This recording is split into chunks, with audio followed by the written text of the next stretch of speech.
Hard floors are beautiful and practical, but when you add in barking dogs and rambunctious kids, they can lead to a lot of echo. And I don't know about you, but it totally drives me crazy. So before we get into my tips, I wanted to talk a little bit about what is soundproofing versus sound conditioning. Soundproofing is when you want to keep noise inside a room or keep noise outside a room.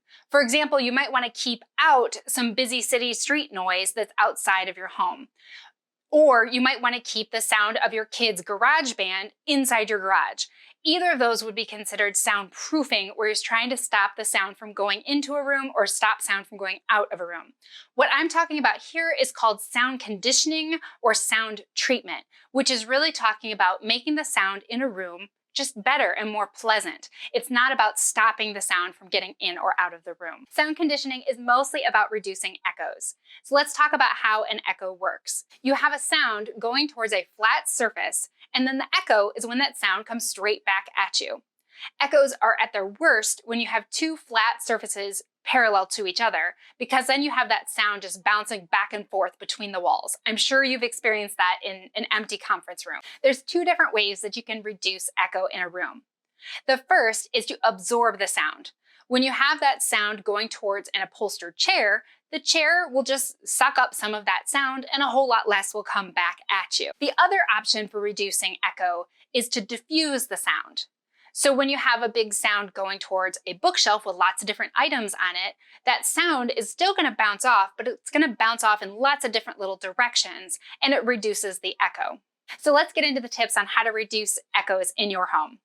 The first step is choose window coverings strategically. Windows are one of the worst things for echoes because it's a big flat piece of hard glass. So any sort of window covering is going to help reduce the echo in the home, but choosing strategically can make a big difference. For example, if you're looking at shades or blinds, you're much better off if you choose a softer covering, such as a pleated shade or a Roman shade, as opposed to a harder covering like blinds made out of metal or wood. Curtains are awesome for absorbing the sound, and if you're going to add curtains, choose the softest and fluffiest ones you can find. And of course, if you have a soft shade plus curtains, even better. The next tip is to add as many soft and absorbent things to the room as possible.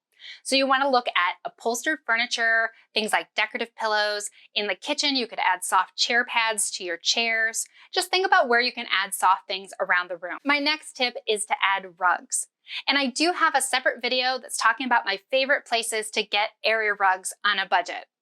And I just want to let you know that I am a mom on a budget, and all I do here on this channel is give you tips on how to save time and money. So if you like this kind of thing, I really hope you'll consider subscribing. So when you're looking at rugs, think about the larger area rugs, but also smaller rugs. Like you can add a nice cushioned rug in front of your kitchen sink. You can add bathroom rugs or smaller rugs by your entryway. Just think about where it might make sense to add rugs around your house.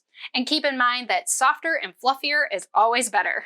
Next tip is to choose your wall hangings carefully. Now, any kind of wall hangings is better than not having any at all, but some are much better than others.